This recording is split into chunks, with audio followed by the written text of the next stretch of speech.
Welcome to the Headspace and Tasting Podcast, where we talk manhood, tell stories, and discuss the stuff that matters to us one sip at a time.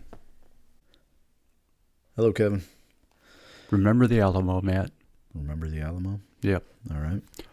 Yesterday was the final day of the Alamo. Oh, okay. That it fell against the Mexican army. And do you know anything about that? The final battle? No. It's nothing like the movies. Okay, I was going to say, I know what I saw in the movies, but... Yeah. Where they all die in the battle and... I think there were some survivors, right? Or did they execute a bunch of people? Yep. Yeah. You know, it was never part of U.S. history, but they have since discovered genuine Mexican diaries and, you know, other things from that period of time. Yeah. From the time of the battle. And it was determined that Davy Crockett and a few others were, surrendered or was captured alive. Yeah. And they were all executed. Oh, Davy wow. Crockett was one of them. He survived the battle and was executed. Early on, American historians denied that. They said, oh, no, because Mexicans wrote it, it must be fake. But that's not accurate at all. I really believe that was how it played out. And regardless, you know, the Alamo held out for, 12 days against a 5,000-man army? That's wild, yeah. I think they had, 220 or 126, maybe a little bit more. Sounds about right. Soldiers there defending the Alamo, long enough for Sam Houston to get his forces together. And the final battle, so over that siege, the Mexicans, did a few assaults, that kind of thing. Mm-hmm. But then it was all about the bombardment and different activities, and it went on 24 hours. So the Texicans had no rest. They were completely worn out. And then the night before the final attack, things kind of calmed down. Oh. Guys started to fall asleep. And then they attacked right before dawn. And the whole thing was over in less than 90 minutes. Wow. Went right in, took it all out. And which is ironic because a few weeks later, when Sam Houston went after the Mexican army and wiped them out and ended the war, that whole battle took less than 90 minutes. Yeah, it was pretty swift, huh? Yeah. And, we still yell, remember the Alamo today. More than 100 years ago. Wow. And that's still standing. But 200 years ago. Yeah, 200. Yeah, it's still standing. You can go down there and tour it. It's worth the tour, I think. And you said there's a bar behind it or something? Yeah, there's a hotel that's catty corner yeah. to it. Walking distance, you cross the street, there it is. You don't really know that it's there until you're there. And it's called the Menger Hotel. And that is where Teddy Roosevelt, and John Pershing, and the Rough Riders all formed. That's cool. Before they took off for the Spanish-American War and went to Cuba. And so that hotel is still open. Still has the original Menger bar. You can go there. It has the old dark paneling and all that stuff in there still. They still have old phone booths. Neat. That they upgraded, but it's still a phone booth. Oh, isn't that what you said? There's also like a payphone museum next to it, or a guy who just collects payphones or something? No, that I don't know. What is in there is a toy soldier store. Oh. And it's all metal toy soldiers. Not lead, I hope.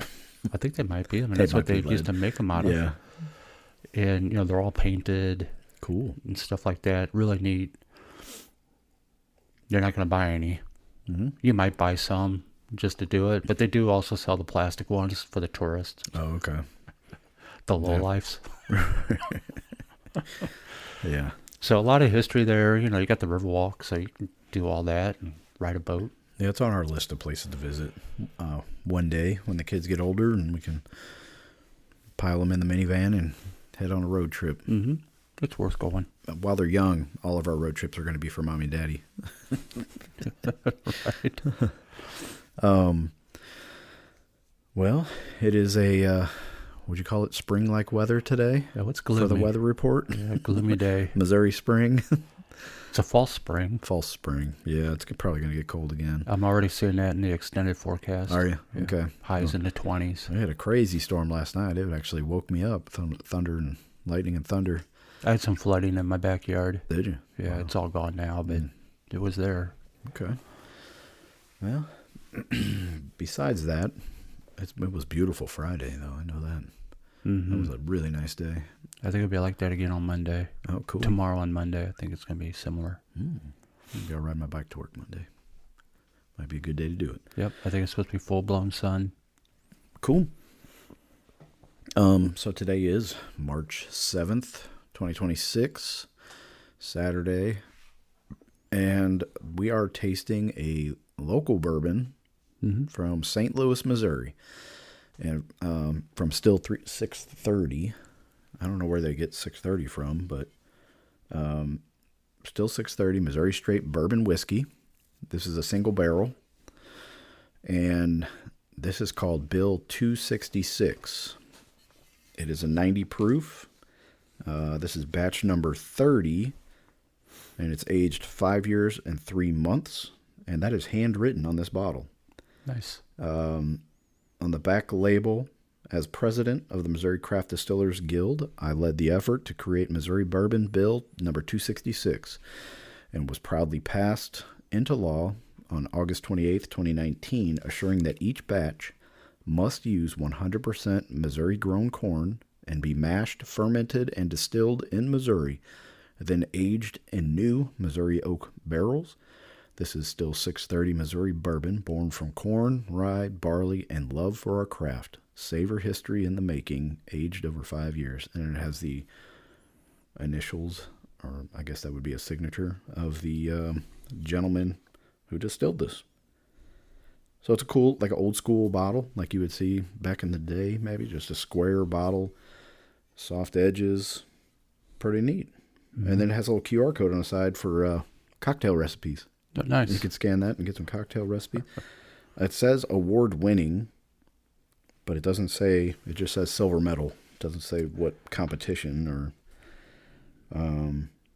but, you know, usually when you taste, when you taste these small distillery bourbons, you get like an artificial sweetener type of taste, or this was not what I was expecting when I tasted this or smelled it.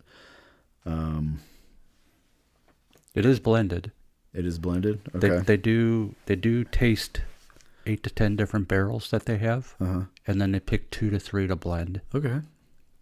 To make what you're drinking right now. And the mash bill is 10% barley, 70% corn, 20% rye. So that would be considered high rye. Which is not in our taste. No way. I didn't. The only thing, when I was smelling, I got a little whiff of like green grass, kind of a grassy smell, along with orange zest. And maybe like later on, I got like maybe some maple syrup type of smell, odor. It was hard to pick out. It's kind of subtle, which was surprising. It wasn't just straight corn, which is what I was expecting to taste, corn mash. And well, that's what I smelled. I smelled corn on the cob. Did you? Corn on the cob? When I took a good whiff of it. Like cooked or like a raw? Like buttery corn on the cob. Okay. Like it's already cooked. I can see the butter, yeah.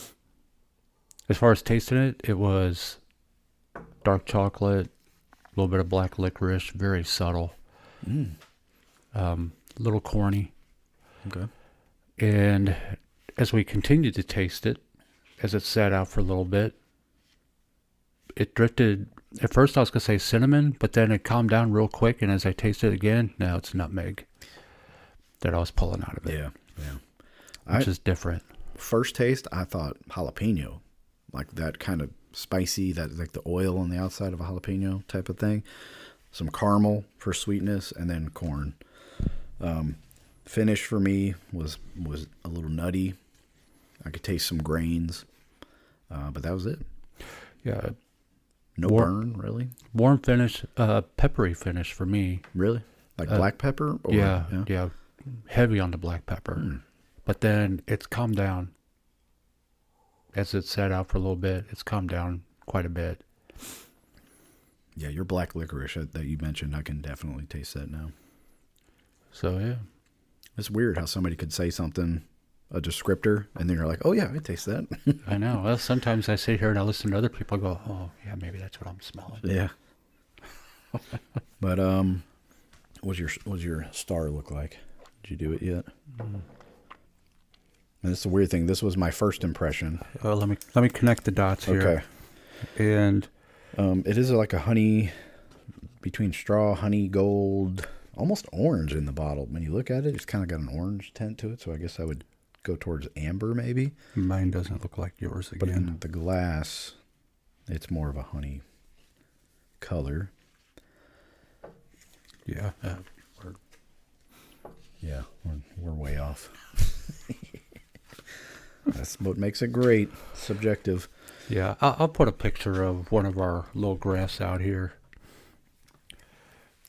for Facebook this week.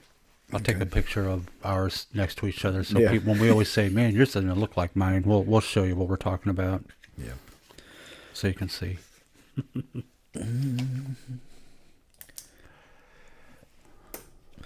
All right. What are we talking about today, Kevin? Well, I have come to the conclusion that Trump doesn't do anything right Of course not. only because people don't like Trump.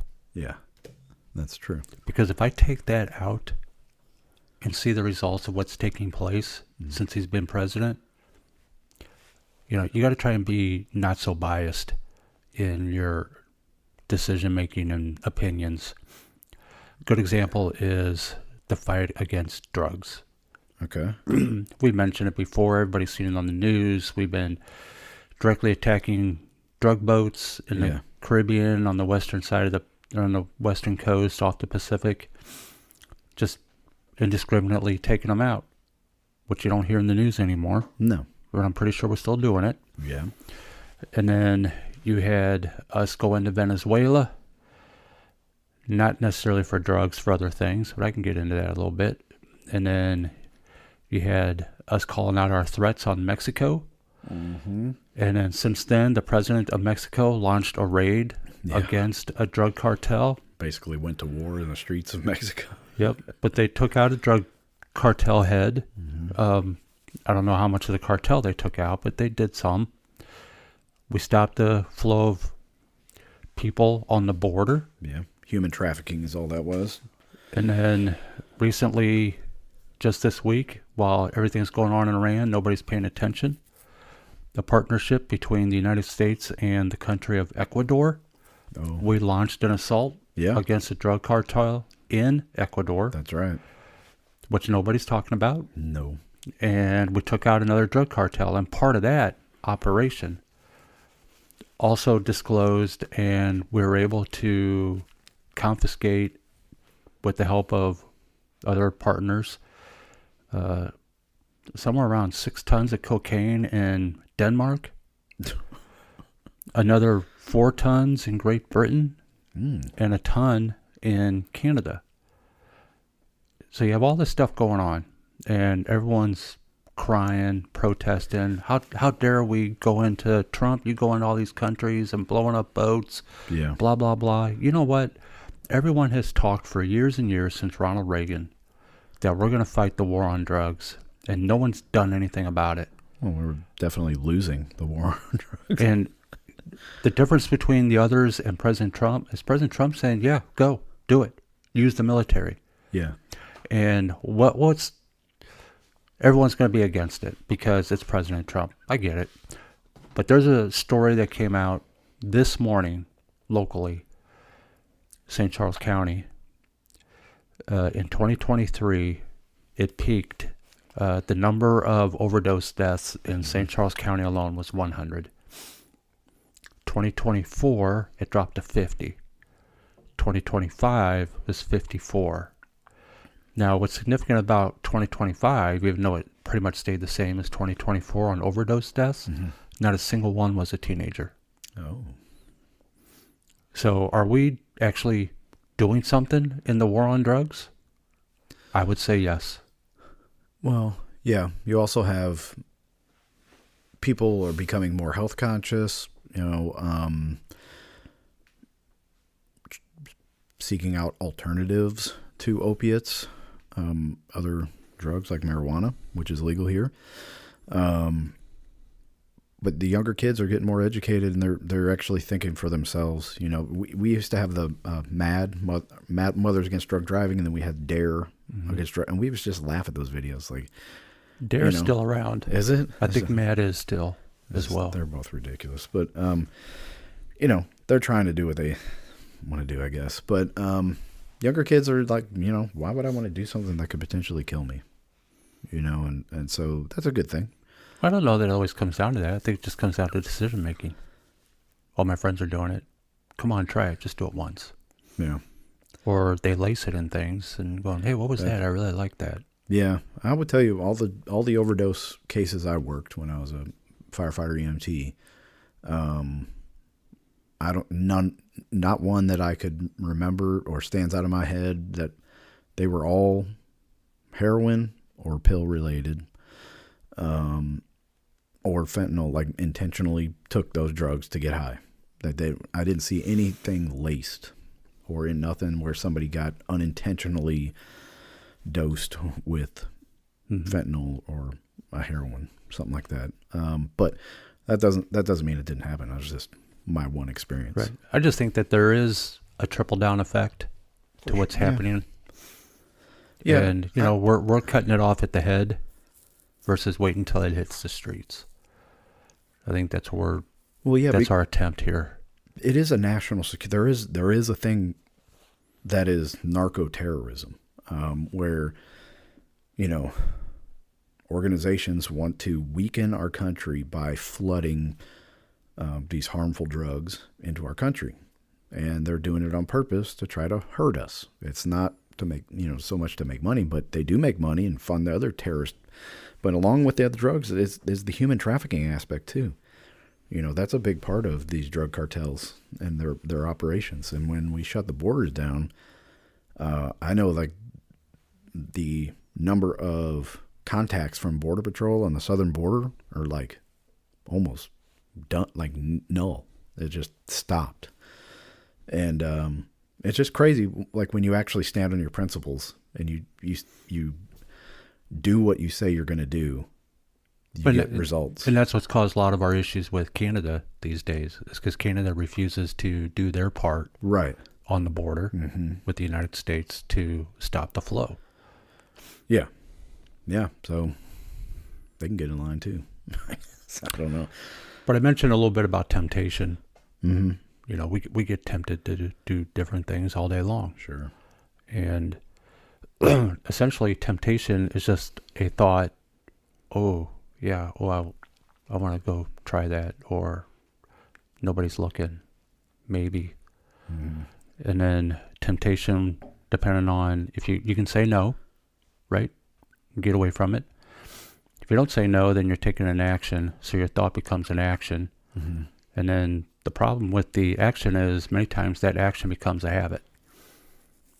And many things that we are all stuck to doing started with the temptation, but most of us, and I'm guilty, I admit it, that it's hard for me to admit that, no, I'm not addicted to something because of a decision I made.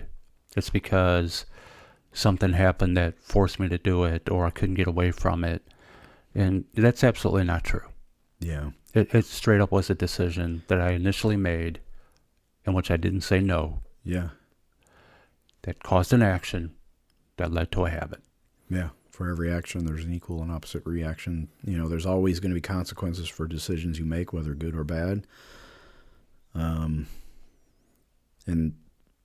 sometimes those temptations hit you when you're in a weak spot, a weaker moment in life, and you don't have the fortitude to turn away from it. It's just you go down the easier path sometimes. Other times you're standing strong and you can resist. But we spend our times always wanting to throw blame on something else. Yeah. That's our own weakness.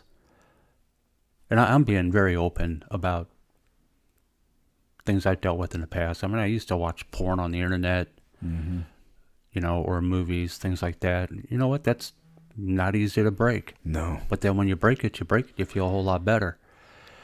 And that didn't start. No one forced me to watch anything. I watched it. Yeah. Yeah, there's whether it's curiosity or whatever going on. And you get a dopamine spike from that. Sure. Because when you're with your wife in a romantic way, you get dopamine.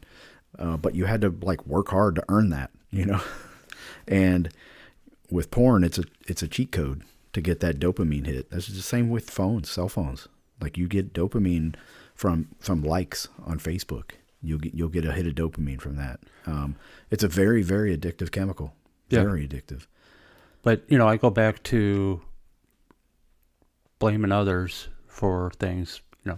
I was with friends when they threw something in or were on the computer. Kevin, come check this out, whatever. Yeah. I didn't have to look. Sure. I could have walked away. And, I can blame God, why you tempted me. But you know what? God doesn't tempt anyone. No. And that's one of the few things in the Bible in which it is specifically stated, flee temptation. Yeah. Run away from it. It's hard though, man. It's really hard.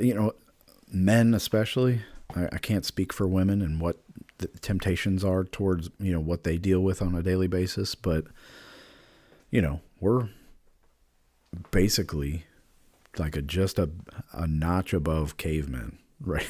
We're like hunters, and, sex is always on our mind, or catching that high is on our mind. Something for me, when I left the fire service, well, first when I left the Army and I tried to have a normal life, I was missing what I thought was a huge part of my soul. Who am I right now? And then I found the fire service and I was like, oh yeah, this is it. This is what I've been missing. And there's this danger and the adrenaline that comes from that. And, then you don't have it anymore. It's what now? What do I do for fun now when I'm not running into burning buildings? I guess having a quiet evening at home with my family I should get fulfillment from that. But the honest truth is it makes you feel insane. Well, men were not created to be sedentary. No. No.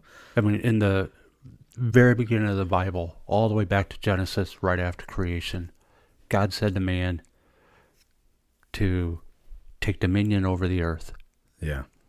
And specifically he says, you're in charge of all the animals, all the birds, the environment. Mm. And in modern days, we say, you're not allowed to touch that animal. You're not allowed to go. No, you can't have a gun. You can't go hunting. Get down from there. That's dangerous. Yes. Men are doers. Well, yeah. Mm.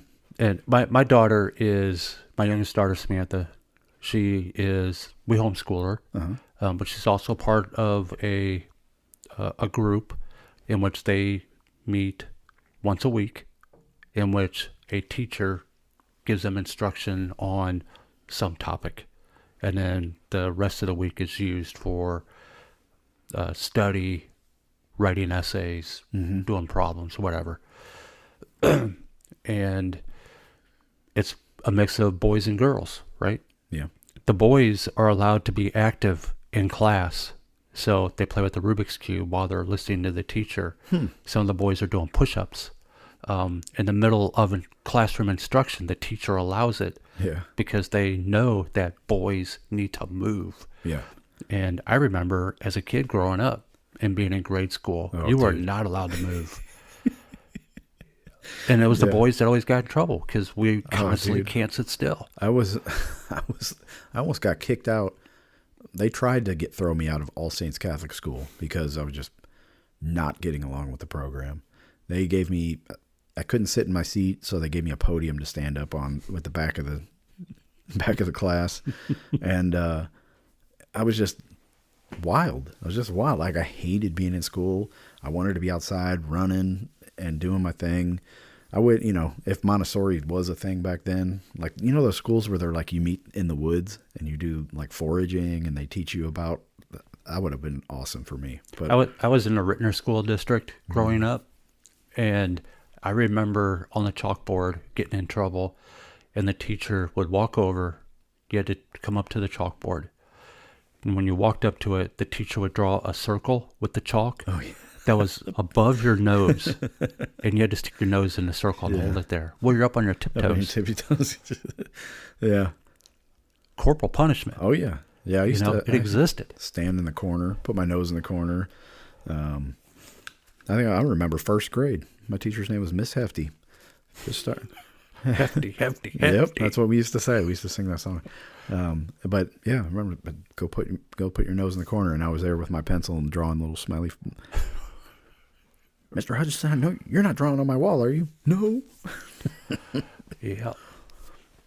Yeah, it was boys need to be boys, but you always have to you got to let them know where the boundaries are. Well, sure. You got to smack. You cross the line. Have electrified fence around.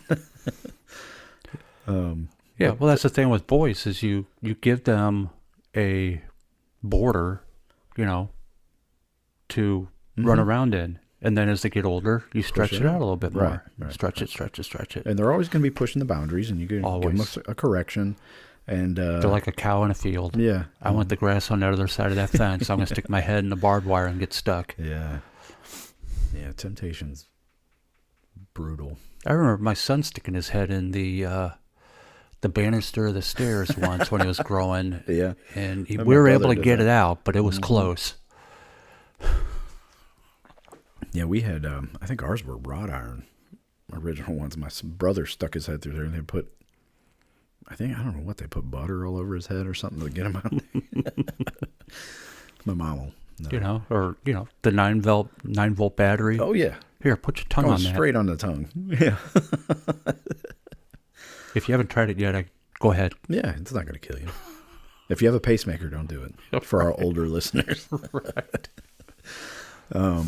But yeah, there's all that stuff. Like, dude, I could have stories for days of the dumb crap I did as a kid. Know. But there's dumb stuff I do now. But even, you're talking about being active. Like, well, I've been office bound for weeks now after my foot surgeries. But I'm now getting to the point I can have my boots on. I just can't have them on all day, but I'll put them on and go for a walk. I started doing push-ups and leg raises in my office. Like, I'll do push-ups on the edge of my desk every hour. So I'm there doing whatever. I look, time to do my push-ups. And knock out some push-ups. I try to pick my desk off the ground with bicep curl type thing, and do some shoulder shrugs and circles just to, dude, I gotta burn up this energy, because my calves, at the end of the day, what I noticed was my calves were sore. I was like, why the heck are my calves so sore? But I bounce my knees all day, and I do it. Too much caffeine. It must be either too much caffeine, but I need to burn this off, dude, because I'm used to walking 12,000 steps a day at least. Yeah. Well, yesterday I was driving Gail nuts. She was getting a surgical procedure, so we're at the hospital before she goes in, and I'm sitting with her, and it is almost 2 hours before they take her away, and I can go off and do whatever I'm going to do. And I'm sitting in this room with her, and I cannot sit still after a while. I finished reading a book, but after that, I'm losing it. Yeah. And in this little bitty room, I'm doing jumping jacks, push-ups off the sink, stretches, high stepping, and bouncing up and down, and it was just driving Gail nuts. She's probably nervous already. I know. I was hoping she would say, you know what, if you want to leave, leave. Yeah. She never said it. Come on. So I thought, well, I'm not going to offer, so I'll just stay here till they pull her out. But 2 hours, I was the classic little boy. I just cannot sit still. I'm touching things, just totally losing it. Gail had her eyes closed, and I'm sitting there, and I'm kind of dancing, and I'm doing flashes and stuff, with my hands, and she opens her eyes. She's like, give me a break. Grow up, Kevin. I know, but anything to keep moving. Yeah. Yeah. I mean, like I said today, I went to sleep last night, talked to our buddy Jeremy, where we're going to go on a bike ride. Woke up by the thunderstorms. He texted, I don't know what it was, 5:30-ish, something like that. Like, hey, we're going to meet at 6. He said, let's wait for the lightning to move away, and then we'll go ride. And then a little bit later, I said, dude, I don't think the rain's going to go away. Let's just find another day. But I had already, I'm hydrated. I got a good night's sleep. I'm ready to do something active, and then nothing. So what did we do? Oh, we had to took Emma somewhere, and then we came home. I was like, I got to do something. I don't know what. So I just came downstairs, had no plan, went in my little gym room, cranked up some clutch on the speaker, and just got on my rowing machine and went crazy. It was the best workout I've had in a long time. Doing 100-meter sprints on the rower. Got to do some bicep curls, building up the guns for the girl, for Caitlin, and did some good catch ab workout. I almost said girls, but you did curls for the girls. I said the girl, my one girl. I'm pretty sure it was a plural. We need to do a playback. Caitlin and Emma. That's 2 girls in my life. Good save. All you other hoes, get away from me.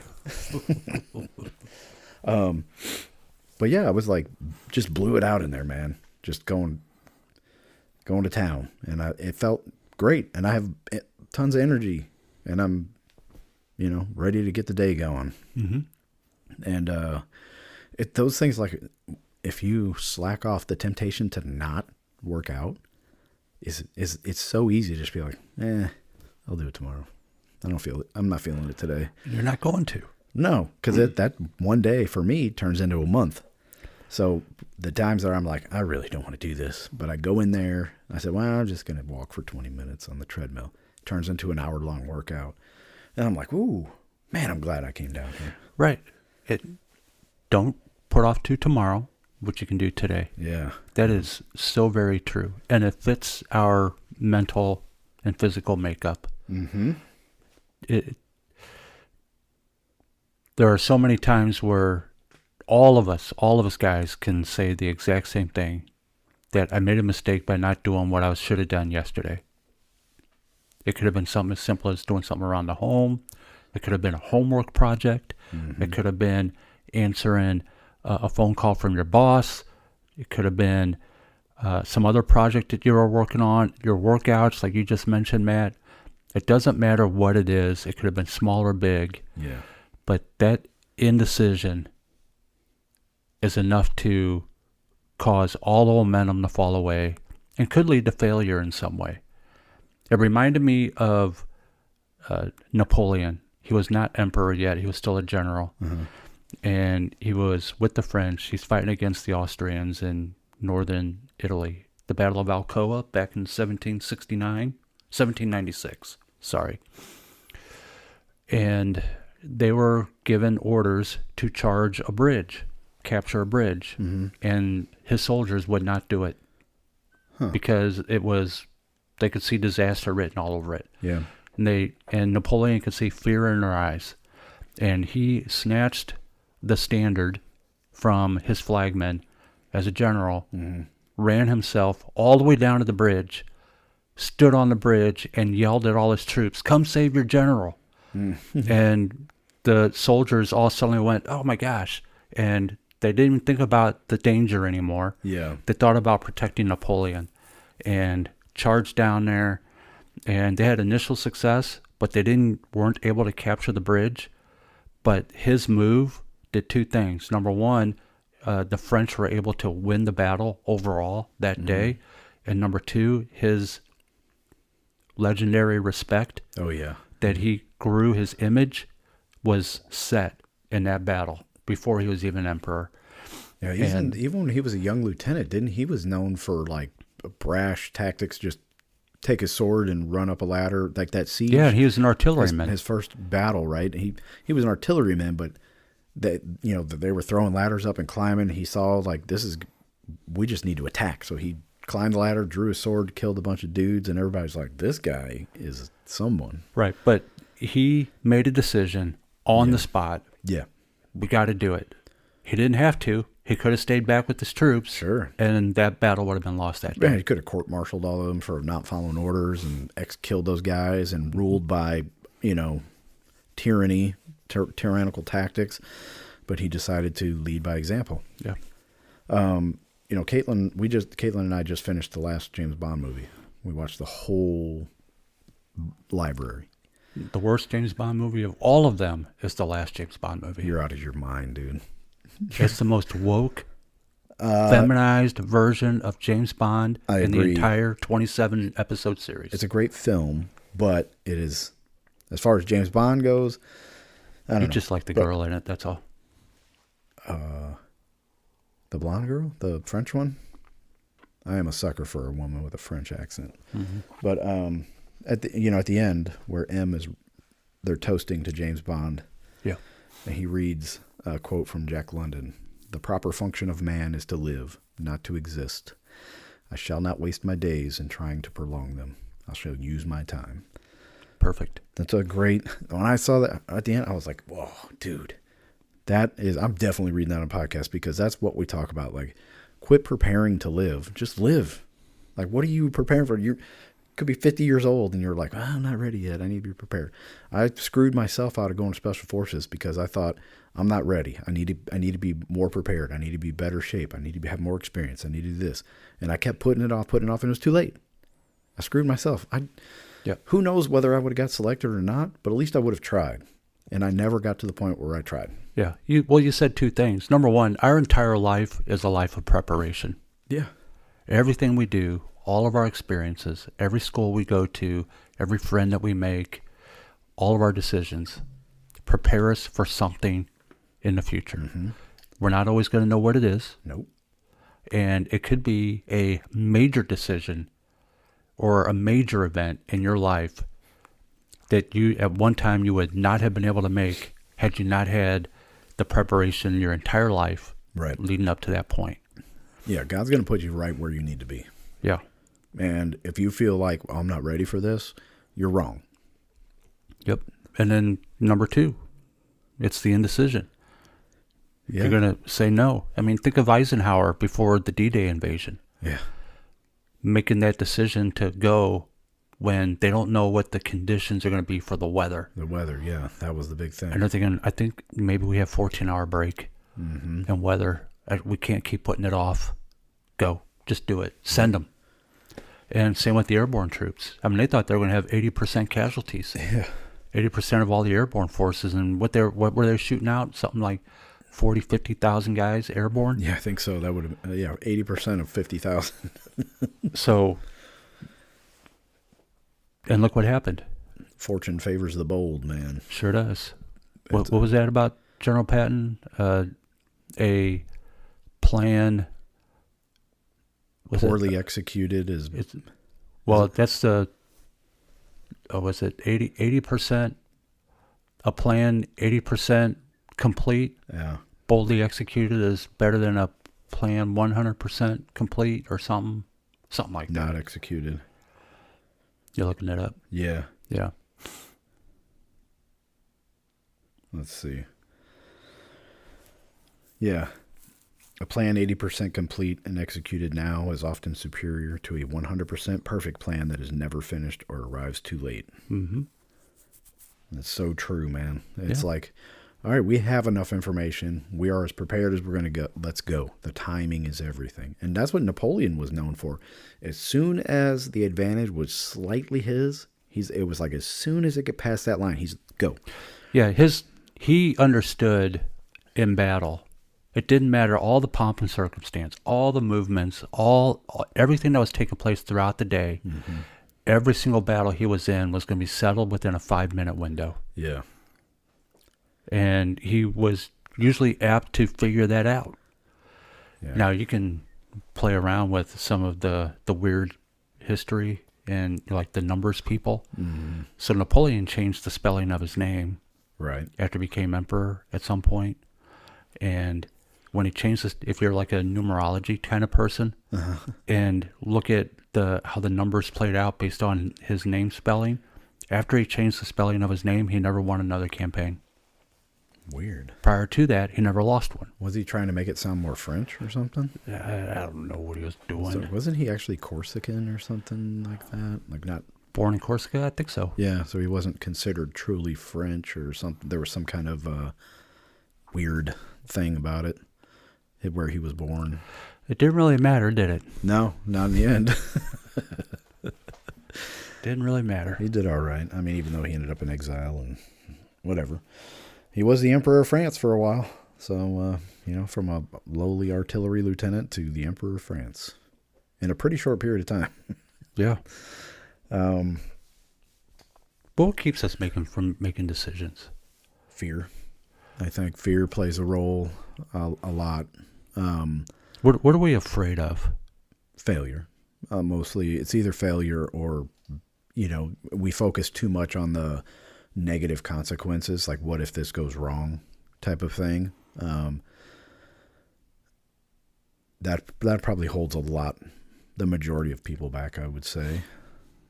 So we doubt our own abilities, our own capabilities. Oh, I mean, that's been my experience. But in the instances where I've said, I don't know if this is going to work out or not, but I'm going to put my all into it and go for it, I've always been successful. I don't know of anything where I put maximum effort and had full confidence in myself where I've failed. That's a good point. I can't think of one. There's been a bunch of times where I've had doubt, where I was like, yeah, I don't think this is going to work out, but I'm going to do it anyway. And then, of course, it didn't work out. And then I'm like, yeah, I knew it. I suck. Or like I said with SF, I always felt like I wasn't ready. I even though I had like highest PT score in the company, best marksmanship in the company, I was, the best, whatever. I could ruck for 25 miles. I was like, I got to do more. I got to lift more weights. I got to be able to do more pull-ups. Was it as simple as that? Was it really as simple as that? No, it was. I mean, have you ever It was a mental. took a deep dive and going had nothing really to do with physical fitness or? No, it was all me doubting my ability. It was self-doubt that held me back. That I was like, well, if I go, I'm not going to make it because I can only do 15 pull-ups, which is stupid. Which is like, if you think about it, how many men on this earth can do 15 pull-ups? It's not many. So looking back now, I know there were guys who were half as fit as I was that get selected. It's not what it's about. It's just not quitting. You have to have that belief, that confidence in yourself, and go do it. So, like somebody had asked me, would you think you could have made it through Special Forces? I say, no, because I didn't believe in myself. Now I'm too old, so it's too late. So in reality, no, man. But with everything, if I could go back 20 years, would it be 20 years? 27? Maybe not even that. 15 years, let's say. And I had an opportunity to do it again. With full confidence, I would for sure. I know I would get selected. It wouldn't be. I would just be like, I just got to go do it and not quit. I know I'm going to make it. But can't go back in time, man. And there is no sense in looking backwards with regret. Right. There's just decisions I made. They led me to where I'm at now. I'm very happy. I feel incredibly blessed to be where I'm at right now. So I have no regrets on that front. But yeah, fear. And it's really what it is like fear of the unknown. It's not fear of facts that you have in your brain. It's you build these monsters out of nothing in your brain. And then you're like, whoo, that's the most frightening thing I've ever seen. And it's make-believe and it doesn't exist. And guess what? If you went and did this or that, it's not as bad as you think it is at all. You're probably going to be like, well, that was easy. I don't understand what I had all those sleepless nights for. I don't get it. Yeah, I just finished reading a book called Dancing Naked in a Minefield. Oh. It's about a dude named, excuse me. It's about a dude named Cary Mullis, who is a Nobel Prize winner in chemistry. He's a biochemist. I know him well. He created the PCR test. Yes, he did. Yep. His entire book was boring. I mean, he had a couple good stories in it, but his last chapter was my favorite. Yeah. And his last chapter was all about greenhouse gases and how the environment is falling apart, and we gotta kill off all the cows Yeah. because of all they're killing the ozone and all this stuff. And he just totally obliterates that argument. Yeah. And really good descriptor on how we as people are today. Because he says, you know what? We can't control the world. No. We can't control the sun. You can't control the orbit of the moon or Jupiter, which is pulling us away from the sun a little every year because the gravity of Jupiter is stronger than the gravity of the sun. And going on and on and on about this. Mm-hmm. And we keep throwing all this money into scientific groups. Scams. To pay for studies on how cow poop leads to depletion of ozone, and then we're all going to die of skin cancer and things like that. And which is not true at all. No. He says him just running for exercise, I just went out and ran, my sweat and my heavy breathing is adding to the depletion of the ozone layer. Right, the CO2 coming from your breath. And he said what people don't realize is since the beginning of time, when cows and other animals were pooping all over the place, they're fertilizing all of our food that we're growing today. And he said, quit worrying about things that you have absolutely no control whatsoever.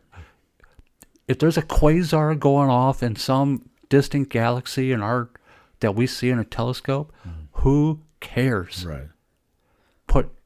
The only reason why it's out there every day is because we keep giving them money. He says, keep giving the scientists the money. Only give the scientists money who are focusing on things like how to stop cancer, how to stop polio, how to stop AIDS, how to stop COVID, how to stop the flu, on and on and on. That's where the money should go, to helping humans, not worrying about the environment, because the earth will take care of itself. Absolutely. And always does. Yeah. I mean, at the time of Jesus, so we're talking AD 30, around there, it is documented. You can look at, old rock formations and tree core samples and all these things that they pull out of Antarctica and things like that. Mm-hmm. The average global temperature at the time of Jesus was 2 degrees warmer than it is today. Oh, no. Yeah, it was probably less trees, too. Did they have global warming back then? How dare they? Yeah. And what did the Earth do on its own? It gave us a mini ice age. Yeah. That we were involved in all the way up through the Revolutionary War was toward the end of it. And then it started to have a warming cycle again. And there's evidence now that we're back in a cooling cycle, that it's going to start cooling off as we go over the next 1,000 years or whatever. But you know what? I'm only going to be here for another 50 years maybe. Yeah. If I'm lucky. George Carlin, was the comedian George Carlin says, like, nobody gets out of here alive. What the hell are you worrying about? Right. We're all going to die. Every one of us. Did you realize that? We're all dying. We're all going to die. The sky isn't falling, people. Like, why don't you just, hug your mom, kiss your wife. Go drink a beer. Enjoy, like, dude. Watch a sunset, Yeah. Stare at the stars, whatever, dude. Have fun. Like, God loves us to have fun. That's why, like, He wants us to enjoy our lives, and absolutely. But yeah, Kerry Mullis is a very interesting dude. He was not a big fan of Anthony Fauci, to say the least. Mm-hmm. And guess what? He was probably the most outspoken critic of Fauci all the way back in the 80s. He was calling Fauci out on this BS with the AIDS stuff. He was basically killing people. But Mr. Mullis died during the COVID-19 pandemic, in quotes, mysteriously have a heart attack. So we could go down the conspiracy theory road there. But we've done that too many times. He was saying that PCR test, he's like, I created this thing. You're using it all wrong. You're using this PCR test to test for COVID. It's going to pick up anything in your body. Like you could, it's not specifically saying COVID. So they were, whatever. It was all a scam. Yeah. You gave me that paper, that article written by the Swiss doctor this week. Oh, yeah. And it was about, I forgot about that. Drinking alcohol. And he was like, yeah, alcohol is a poison, but guess what? So is this, and this. And like, what's worse than all of these poisons is living a dull life and never having any fun and not enjoying good food or time with people. And if you have a couple beers with your friends, think that's so much joy in your life you're having. That's better than, sitting at home eating toast and water. Like, that's the most deadly thing is loneliness and unhappiness. I liked how he pointed out that some supplements that we take for our diet or that we think is going to maintain health actually puts more stress on the liver than the alcohol we drink. Yeah. And I kind of drilled in on that one. Well, there's people who take Tylenol like it's a multivitamin every day. Yeah. And dude, you are definitely poisoning yourself with that crap. Mm-hmm. But there's all this stuff that could be for your good that will eventually be for your bad. But joy and happiness go so much.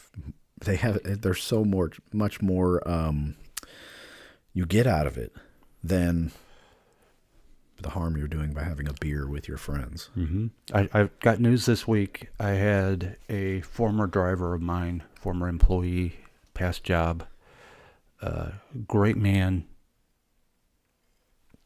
real big. He was a true selfless service dude. A real man. Yes. Always there to help you. Yeah. Willing to give you honest feedback if he didn't think you were doing something correctly. And I learned a lot from him. And I found out this week that he has esophageal cancer. Yeah, it's a rough one, man. He's not a smoker, not a dipper. And, healthy liver. I mean, healthy living. Okay. I mean, he kind of had a farm at his house and always helping someone. And, he provided me things that, some stuff from his farm when I was going through my cancer fight, which I really appreciated. And he's having a rough time, really rough time. And the thing that came to my mind over the course of me contemplating this, and I had similar struggle when I was having my own cancer fight. But for some reason, it's different when someone is getting struck down. Yeah. And the term, I don't know what it was. I'm driving to work. I'm thinking about him. And suddenly 2 words hit my mind, right now. That was it. And I told you about this. All I could think about that entire day was right now, right now, right now. And, what am I doing right now to make my life or the life of someone else better than it was yesterday? And that's some of what we've been talking about here right now. Yeah.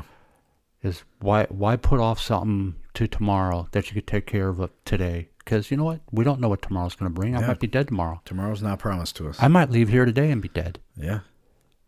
So enjoy the moment. Fulfill your responsibilities. Yes. Enjoy the moment, but fulfill your responsibilities as well. Right. Because we're not saying, oh, I'm going to forget about everything and not follow the rules and be a beach bum. Yeah, no. You have to do your part. Right. Your part matters. Like for us men, speaking as men, we have responsibilities on our shoulders to support, protect our families, raise our children. We have an active role in all of that stuff in the household. So you should find joy in those things, though.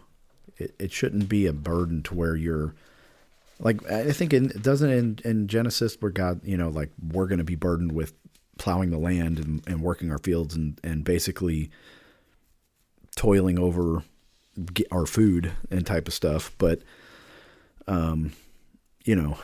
you can find joy in fulfilling your responsibilities. It's just all about your mindset and your perspective on it. Right. You could beat yourself down with it, or you could say, this is my role and I'm going to do this joyfully. But we were given instructions that have never changed since the beginning of time. Yeah. Take dominion over the earth. Mm-hmm. That doesn't mean sit on your ass. Mm. That means do something. Yeah. If you are a bus driver, be the best damn bus driver you can be. You ever seen a little kid, like if you ever go to a park, right, and they have hills in the park, and you just let your kids go, you can guarantee they're going to run up a hill. Mm-hmm. They want to run the hill. For some reason, they just want to climb to the top of the hill. They want to climb to the top of the playground. They don't want to just play on it. They want to get all the way on top. It's all about that's just what we're designed to do. Yeah. And you'll see look at their face. They're like, Dad, look what I did. Look at me. What did we play as boys? King of the Hill. King of the Hill, yeah. You took the top of the hill and everybody else had to come knock you off. Yeah. We used to play a game. Well, never mind. Smear it. We'll talk about it later. Okay. But that was a Catholic school game we used to play. Throw somebody the ball, and then you just tackle them, and then you throw the ball gets randomly thrown to somebody else. Yeah, after the fall of Adam and Eve, God tells Adam, but I'm going to quote this. It's out of Genesis 3. Let's see, I don't want to read the whole thing. So let's go down to verse 19, 3:19. By the sweat of your brow you will eat your food until you return to the ground, since from it you were taken, for dust you are, and dust you will return. Mm. And that might be tonight, or tomorrow, or 50 years from now. Yeah, he didn't tell you to sit around. No, by the sweat of your brow. Right. Get out there and sweat. Put some work in there. Like we live in this suburban life now. We don't have to chase our food down for miles and spear it to death. But right now, I mean, you never know what next week will bring. I don't even know how many people, young kids, know where their food even comes from. Yeah, I don't know. My kids do. I remember I killed a squirrel one time in front of my kids, and they were like, whoa, that's what it, I was like, hey, this is where your food comes, and then we ate it. Rachel was under 10 watching a neighbor skin a deer hung up in his garage. Cool. And she was amazed by it and taking pictures and everything, watching them. I'm like, you're a good girl. That's a little creepy. Some man someday is going to love you. Some lucky man will get one of those Speece women one day. Yep. If they can meet the standard. Not the Speece women, the men, I mean. Yeah. And I had a bunch of notes written down and we didn't go down the road at all. Well, we kind of did. Sure we did. But yeah, I get a little dragged down. Like I look at my budget sometimes. So we took a big hit to our budget this week. And, we went to register and pay for the taxes for our new minivan. And while you're there, the government's like, oh yeah, we forgot to send you your tax bill for your other vehicles. And I thought, we'd paid. If I don't get a letter in the mail from the government saying you owe money, I'm not looking to pay money to the government, right? But I was wondering, like, we didn't get a tax bill for those vehicles that we drove last year, sold. And I went online and looked. There was nothing online. And so Caitlin went to go take care of this stuff, and they were like, oh, yeah, this just slipped through the cracks. Weird. And they were like, well, it's a good thing you came in so we could find this. $1,500 later, she could go register the van. So Jenna had the same issue just to renew her plates. For 2 years, she never got an assessment for personal property tax. And like, oops, our bad. It slipped through the cracks, but you still owe the money. And then, of course, that was after we decided to get a painter to come in and take out some wallpaper in Emma's room and repaint her room a pretty pink color. The next day we get hit with a big tax bill. Mm-hmm. And then he finishes painting. He's walking outside and he's like, hey, my brother does tree work. That tree right there that's close to your house is dead. Like it's already split and it's diseased, and it's kind of dangerous having it that close to your house. I can send them out to give you a bid if you want. And I'm like, oh, dude, it's always something, man. And so then I'm in my computer doing my budget, moving money around, sell the money market, move it over here, do this. And I'm a super nerd about my budget. And so I'm looking at this week, what happened this week in my budget, how's that going to affect me for the rest of the year? Like, we're just worrying and stressing. And then so I do the math. It's a quick math, Excel spreadsheet thing. And I look and I'm like, oh, yeah, a couple of weeks we'll be all right. What the heck am I so worried about? Like, it's almost like I enjoy getting stressed out over my budget kind of stuff. It's a weird thing that I'm like constantly looking at it. It's to the point now where I'm going to leave my laptop at home when I go to work. I'm not taking my personal laptop to work with me. I don't want to look at it. It's becoming an issue where I don't have any stress going on right now. Let me stress myself out by looking at my budget and bills, that kind of stuff, where I'm looking for problems to have. It's a crazy thing that we do. You know why? It's because I'm not running through the woods with a spear hunting wild pigs in a loincloth. That's what I need to be doing. So I did write a note. I was sitting in one of our meetings, and I took a note on my notebook. Find a hunting guide to do a pig hunt. So I'm gonna be looking to go do some hunting soon. I need to get out there and. Are you going to be like Rambo and stand in the tree and drop down on top of a wild pig? Well, if in Texas, you can hunt pigs from a helicopter with a machine gun, which is pretty cool. It's part of their eradication program down there. Or you need no permit in Missouri. You can just go shoot them too. Cool. So, Hey, you got some pigs you need taken care of. Give me a call. But there's also a place down in Texas where you can do horseback with a spear and hunt these wild pigs on horseback with a spear. I don't know that I want to do that. Dude. Come on, man. No. Let's live dangerously. Take your shirt off, run a horse, and. So if you're in the woods and you get chased by a wild boar, how do you run away from it? In a circle. Why? They have a hard time turning, and they don't have really good peripheral vision. They have no kneecaps. Oh. So yeah, I guess. That's why they can't turn as fast as us. You just run in a zigzag pattern. Yeah. But I don't know how much energy they have. No, they're sprinters for sure. But you can't outrun them. I know that. Right. In a straight line, you're not outrunning a boar. Right. I'm just giving you an example of what you do in a crisis situation. Always zigzag. Yes. Keep your enemy guessing. Right. Keep them guessing. Run straight towards them, screaming at the top of your lungs, and see what happens. Yeah, I know that in pigs, you run in a circle. A bear, depending on what kind of bear it is, you either fight or pretend you're dead. Yeah, I think it's a brown bear. You can try and get as large as you can. Black bear. Black bear, get as large as you can, and they tend to. I mean, you can grin it to death. That's what Davy Crockett did. Yeah. Just grin them to death. No, you could, if you have a pack on, you take your pack off and hold it up over your head. This works with mountain lions too. Like, you can make yourself look much bigger.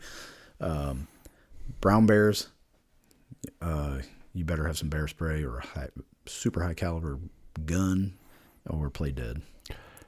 Be very patient when he gets close before you start shooting. Don't waste your ammo while it's 100 yards away. There's a story. After Teddy Roosevelt was president, he did a African safari, and he's on a hunt. He's on the ground in the bush, and a black rhino is charging right after him. Oh. Comes out and starts charging him. Yeah. Everybody who's with him couldn't believe what they saw, because Teddy Roosevelt just calmly stood there, had his rifle, held it up, and just patiently waited until the black rhino got a little bit closer before he fired, hit it right in the head, dropped it before it hit him. And everyone's just amazed at how calm, cool, and collected he was on that. Yeah, those fools forgot about the Battle of San Juan Hill. Well, his whole life. Yeah, you know the interesting thing about that when they were fighting the Spanish down there, that the Spanish had a certain ammunition that was far superior. Their rifles and ammunition was far superior to what we had. They were surprised. It was like a metal jacket, lead with a metal jacket on it. It was like the first metal jacketed rifle. But yeah, they were like, this is interesting. But yeah, Teddy was known to stand up in battle and direct his men and not be afraid to get shot. Weird how that works out, huh? Him, Napoleon, Washington was famous for that. Plenty of Civil War generals. There's a classic story of Teddy Roosevelt when he was a young man after his wife died, and he's out in North Dakota. Yeah. He goes into a local tavern after he bought his ranch. Goes in a local tavern, and he's got his little outfit on, his glasses. Yeah. He asks the bartender, classic, who's the biggest, baddest man in here? And bartender says, that guy right over there. And so he walked right over to him, took his glasses off, and said, don't ever think you can mess with me. When the guy stood up, Teddy Roosevelt just started wailing on him. And the guy goes, whoa, whoa, whoa, whoa. And he goes, I'm just letting everybody know that I don't care how big you are. I'm going to take you on. Like in prison. You just pick the biggest. And that's a classic scene from Big Jake with John Wayne. Big Jake, yeah. Where he goes into the bar and he goes, who's the meanest man in here? That's a great movie. He goes, oh, that's that guy over there playing pool. And he kind of goes, oh. Dang. Yeah, Teddy Roosevelt was probably the first American mixed martial artist. People that know that he trained judo and boxing. Yeah. And he was a wrestler too, but he was used to train judo in the White House. And I think didn't he get knocked out boxing in one of the champions? He was fighting a champion, and his eye. He lost an eye. Yeah, messed his eye. And they had to keep it secret. Went blind. He kept it secret from his wife for a little bit too. Yeah. That he lost his sight in his eye. I just love that iconic photo of him at Harvard. He's on the boxing team, and he's sitting in the chair. With his mutton chops? Mutton chops on. He's just looking like tough as nails, dude. Tough, dude. I'll tell you, one of the best books ever you can read on Teddy Roosevelt, there's a 3-book series about him. Read the first book in the series, The Rise of Theodore Roosevelt. It is probably the best developmental book about Teddy Roosevelt I've ever read. And I've read just about everything about him. And it takes you all the way back when he was suffering from asthma as a child. Yeah, and he just kind of toughed it out. His dad finally told him one day, he goes, you got to man up, dude. You're not going to make it. And Teddy Roosevelt took that to heart, and he did. He immediately started overpowering the asthma he had. Yeah. And he was a huge risk taker. It was the power of his mind to overcome, and the confidence he had, kind of like what we were talking about, man. Like, dude had no business leading cavalrymen in the Spanish-American War in Cuba, as he was like secretary of what was he, undersecretary of the Navy or something? Like, yeah, he was able to get leave from that. A pencil pusher in the Department of War. And then now he's leading cavalrymen. He has no experience whatsoever as a cavalry officer. But he's like, I'm Teddy Roosevelt. Dang it, I'm going to do it. And he did. He was very successful. Got the Medal of Honor years later, but he still got it. Mm-hmm. Yeah. He's a wild dude, man. That's dude. America's such a great country. I would think about that. Like, sometimes it just hits you how blessed we are to be born on this piece of dirt. Like, dude, what an amazing story. Yeah, because you could have been born anywhere in this world. Anywhere. And God put you right here. Yeah. So then you have to ask yourself, why am I here? Well, as what's my purpose? As somebody famous once said, with great power comes great responsibility. Stanley. Yeah, so enjoy it. Like, that's the thing too. Like, all these people that are talking about how, America's the worst. We do this, and what a crappy country, and we could be so much. Like, bro, enjoy your freedom, because it could be gone in a blink of an eye. Yeah. And Carl Jung, you know who Carl Jung is, right? Yeah. He had a book out called The Undiscovered Self. that I have, and I remember him talking in there. He was talking about the individual, and basically the way he was describing is, if you're an individual who refuses to be an individual, you are not helping society at all. You are just being a robot or an automaton to the system. Sure. Yeah. And people or organizations like communism, fascism, Ford. sure, MAGA, who cares? Whatever it is. If you are toeing the line, and we see this all day long, people who are toeing the line, and you go out there and you have a conversation, or you see the local protest, and you try to have a discussion with them, and they immediately shut you down and try and scream and shout you out. Dude. According to Carl Jung, they're the worst of the worst, because they don't even understand their own selves as an individual. Yeah. RFK Jr. was just on Joe Rogan's podcast a week ago, and he was talking about, like, I've been a Democrat my whole life, a liberal Democrat, like very liberal Democrat. And all I did was stay consistent with what I believe. Donald Trump is the only president we've ever had who's actually let his cabinet do what they're supposed to do. And so he's like, we're getting the poison food dyes out of food. We're researching, doing actual hard research on glyphosate, aspartame, all these, the food pyramid, getting it correct, getting it out of the food lobbyist's hands, and all this kind of junk. And people think I'm the devil for doing what 10 years ago they would have been praising me to the ends of the earth for doing. But just because Trump is the president and I was put in place by Trump, everything I'm doing is the worst, and I'm evil, I'm Satan, and I want to kill children and all this stuff. Like, how did it flip so quickly? It's honestly, from my opinion, these people who do that, they have a religion that they follow. And it is, I don't know what whatever it's vaccines or COVID or anti-Trumpism. It's like they need to find God, honestly. And I'm not saying Trump is, the right way to do it. I don't know, but it's like, dude, think for yourself. That's the main thing. Think for yourself. Like, how can you make such a flip?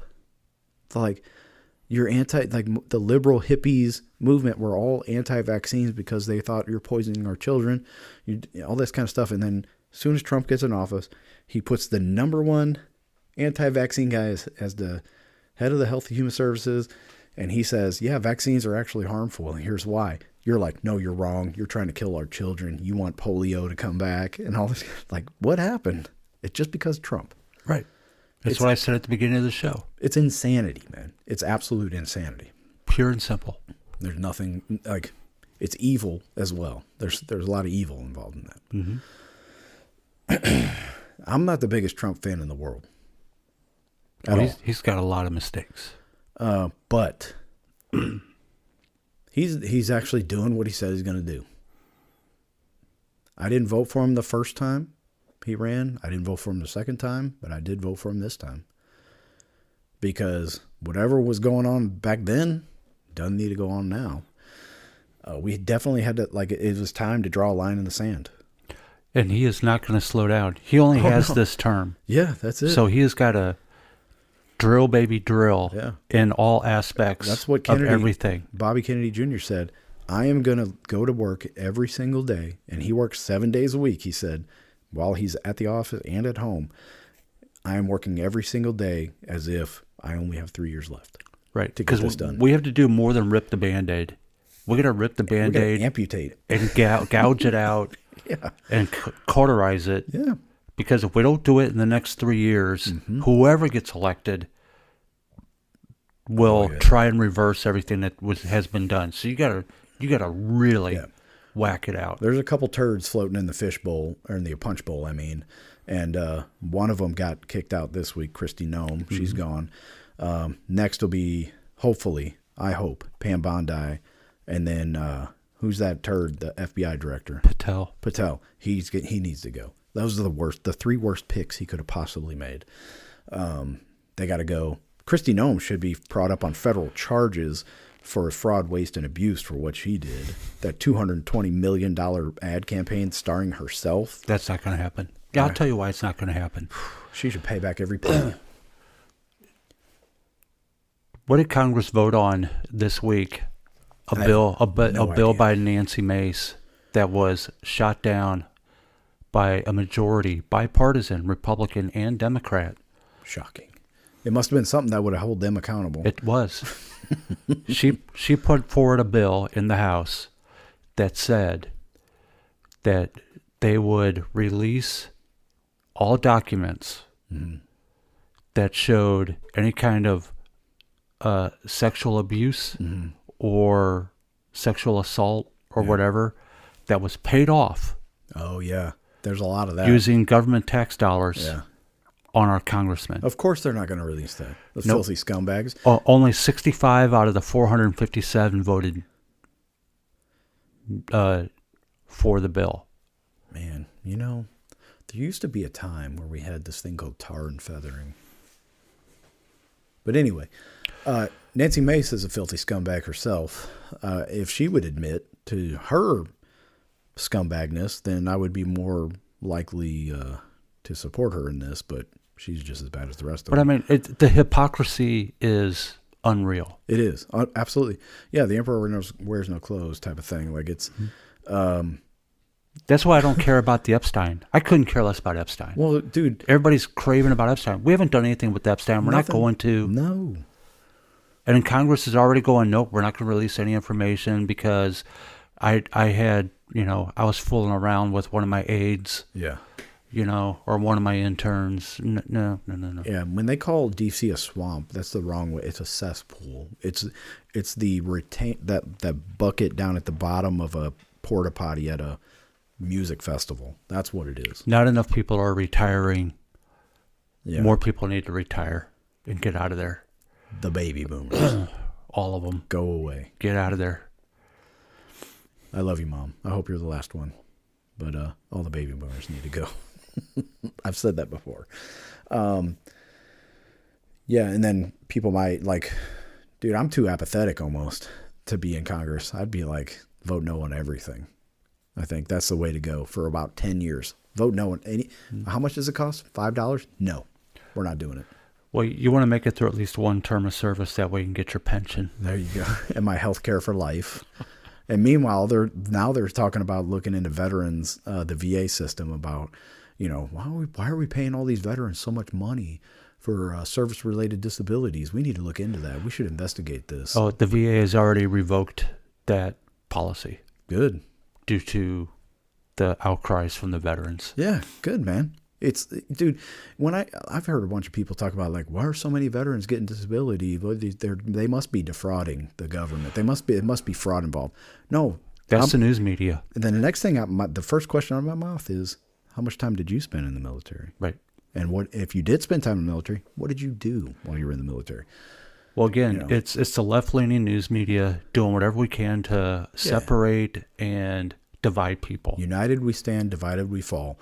And they're trying to divide us to get us to fight against each other. It's been happening since Obama. Absolutely. Oh, the veterans. Oh, we got to take guns. You got PTSD, you can't have a gun. Well, yeah, what did I just send you the other week? The VA finally came out and said, we're sorry. We actually were sending your psych evals to the government to put you on a list. Thanks, Obama.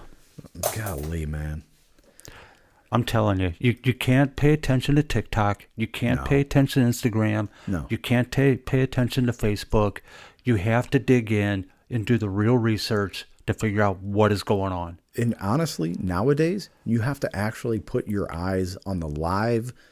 You have to see it with your own eyes in person to believe it, because there's so much fake videos, me and Caitlin were just talking about this. They could have a recorded conversation, and we've had this is episode 67, 68 for us. Yes. We have said enough words in 68 episodes. Somebody could take all of that, and create a whole entire podcast, me and you, that is completely fake, and we could be praising Epstein and Trump and Ayatollah and it could turn us into Nazis and say all sorts of crazy stuff.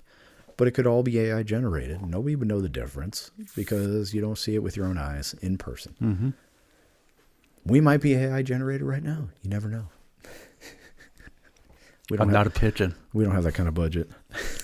Pigeons are robots. Pigeons are. Yeah, they're surveillance tools. I mean, that's what Speed Racer used. Ooh. Right? Used to launch it out of the Mach 5. See, that's where Operation Mockingbird comes into play, where they give you the truth in the cartoon version, and then you're like, that's stupid. That would never be real. It was in Speed Racer. Well, knowing is half the battle. Go Joe. Kevin, what do you think of this Missouri bourbon here? I'm just straight off the top going, man. Oh, I'm drinking it. Mm-hmm. It's a Missouri bourbon. Obviously, they're going to get a little home field advantage here, you think? 2 stars. Oh, come on, man. 2 stars. That's rough, dude. I know. Sorry. I'm a hard grader. That's over the line. I do like it. You know, do you think it needs more time in the barrel? Or a single batch that's not... I've never had their single barrel or a single batch. I'd love to have one that's not a blend. This says single barrel. But it's a blend. But they blended it into one barrel for aging? Yes, for 5 years. How dare you? Where is this place? We need to go visit them. It's downtown St. Louis. Well, I don't know about going downtown. So... oh, gosh. 2? Really? You know, I am so traditional on a classic Kentucky bourbon. And if it's outside of the state of Kentucky and I'm drinking a bourbon, I just become a harder grader. And I like it. I do like the concept of, Bill 266, which passed in 2019, which was creating the Missouri bourbon standard. I get what they're doing, and I like it. I'm going to go 2 stars. I'm going to stay at 2 stars. This is 3 stars for me. And I'm looking back. I also gave Jack Daniel's Old Number 7 3 stars. So that's pretty dang good. 3 stars to be matched. I think if I... how much was Jack Daniel's? A fifth of Jack Daniel's? $26? I think it is probably 28 with tax. This was 53 after tax. Look, I'm a hard grader. I gave Kentucky Owl 2 stars. I did too. But I have a bottle of Willet Special Reserve Wheated Bourbon sitting on the shelf over there that I paid $36 for. And I think they had 3 bottles on the shelf, 2 750 milliliters, and then another big one. Honestly, I don't think it tastes as good as Maker's Mark. No, it's not as good I gave Maker's Mark 3 stars. Yeah, that's a hard grade, man. So I'm going to say 2 stars. I'm going to stick with it. All right. Stay consistent, man. Respect. I give it 3 stars. The price is a little high for me, though. I think at 50, once you hit over $50, you better be knocking my socks off. Almost. You're getting up there. And I understand they're a small distillery. Their overhead's probably pretty high. In 10 years, I want to see what they come out with. I think that would be pretty amazing. They could probably do some good stuff. Stop blending, maybe. Well, they've been around for a while. And after the show, we're about to try another one from 2018. Oh, yeah. Check out our short that's going to be coming out. Yes. We're going to try to, we have to keep it under 2 minutes? 3. 3 minutes? All right. No more than 3 minutes. Do our best. But yeah, they've been around, I guess, but man, I'm just a homer, dude. I love Missouri. I love St. Louis. I do too. I give them an extra star probably for that. We have some great distilleries in Missouri. Absolutely. Yeah, long history of whiskey making here. Yes. We've already tried the Copper Mule. Wood Hat. We had the Red, Wood White, and Blue Hat. Corn. Yeah. Yep. It's still 630 now. And we have several others that we're still going to get into. Yep. And this reminded me of this weekend through the 22nd of March, the Freedom Plane National Tour. It will be at Kansas City. And it is an original printing of the Declaration of Independence, which was taken from an engraved copper, what do they call it? Copper engraving. It's a plate. A plate, yeah, there you go. And there's only 50 in existence. You have the original in D.C., but this one is one of 50. It's privately owned. First time in the history that these documents have left D.C. or been on display. You have the letters of allegiance from Washington, Alexander Hamilton, and was it Ben Franklin? James Madison. James Madison. And then a few other documents. There's was it the Bill of Rights? Not the Bill of Rights. The Constitution. There's like a Senate was it the Mayflower Compact? No.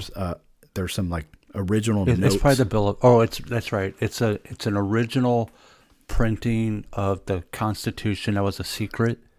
Yeah, that the Senate and put their notes in it. The Declaration of Independence that had their markup on it. I think you got it reversed. Maybe. It's a printing of the Declaration of Independence. It's in Kansas City. But look, go to Kansas City, the World War I Museum there, which is apparently the best in the world. And it'll be now through the 22nd of March. Mm-hmm. You have to pay admittance to get into the museum, and then these documents, to go view these documents, is free on top of that. You just have to ask for it. Yeah. But I thought of that because I want to go, but there's also on I-70 on the way to Kansas City, the single lane highway now, I-70, for who knows how long. But there's several distilleries along the way that I think it would be a cool dude trip. I got the minivan. We could get in there, hit the road. I talked to Jeremy this morning. He's in. Really? Yeah. So we could take a weekend and go do some dude stuff, man. See some documents. I want to go. Okay. Even if I have to go solo, I'm going. Because who knows? I don't want to go to D.C., honestly. I have no desire to be in the den of vipers. It's one of the beautiful things about when you walk in and see the Constitution and the Declaration and all that in the rotunda there. Yeah. In D.C., and to know that in the event of a nuclear war or other attack on D.C., they can push a button. Yeah. And everything goes down into a nuclear bunker to protect the original documents. Yeah. Meanwhile, we'll get fried. Yep. But whoever's recovering go, oh, we had a document. What is this piece of paper? I had that thought with Iran, right? Like, we have this great document, the Constitution, and why don't we just take that and just drop like leaflets, like all just doesn't cover work. And just say yeah. Why doesn't it work, Kevin? Every country that we've been involved with in which we try to do the exact same thing, it doesn't work. Why? It doesn't fit the country. Why? Well, because nobody wants to admit it, but we are a Christian nation. Absolutely. That's how it was founded, and that's how it was written. That's right. And that's why I've said it before, the Constitution today doesn't fit our society. That's the challenge. Society wants to fight the Constitution all the time because we no longer have a Christian foundation. If we did, the Constitution would be fine as it is, and we wouldn't have to fight it all the time. Yeah. I agree, unfortunately. Well, I'm sorry. Unfortunately, you agree with me. This is a rare moment that I have to agree with Kevin.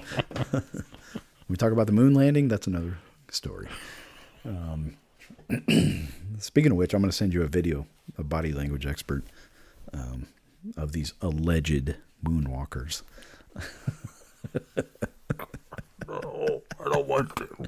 I can't handle it. We'll get Rachel back on the show to talk about it. I'm going to send it to her too, so she can watch it. Okay. I'll get her on my side. I'll just let you two talk. I'll just sit in the audience and watch. You know, because Speaking we do film before a live audience every week. Yeah. They're very quiet. Speaking of which, if you would like to join us on the show, you can email us at showmemk@gmail.com or hit us up on Facebook at the Headspace and Tasting Podcast. Leave us a comment on Spotify. We're on YouTube as well. Leave comments there, like, share, subscribe, and all that stuff. If you want to come hang out with us, have a drink, sit on my couch. You can't move around too much because they're the Naga. What is that? Pleather? I don't know what that is. Pleather. It'll be loud. So you got to sit still. But yeah, you're welcome to come hang out if you want to be on the show. Yeah, you can come join the audience every now and then. You know, we never know who we're going to have sitting here while we're recording. Usually it's Sergeant Major Basil Plumley. I don't know where he is now. Haven't seen him for a while. I need to go check out. Make sure he didn't get outside. Thank you for listening, folks. We really appreciate it. Oh, I forgot. What's that?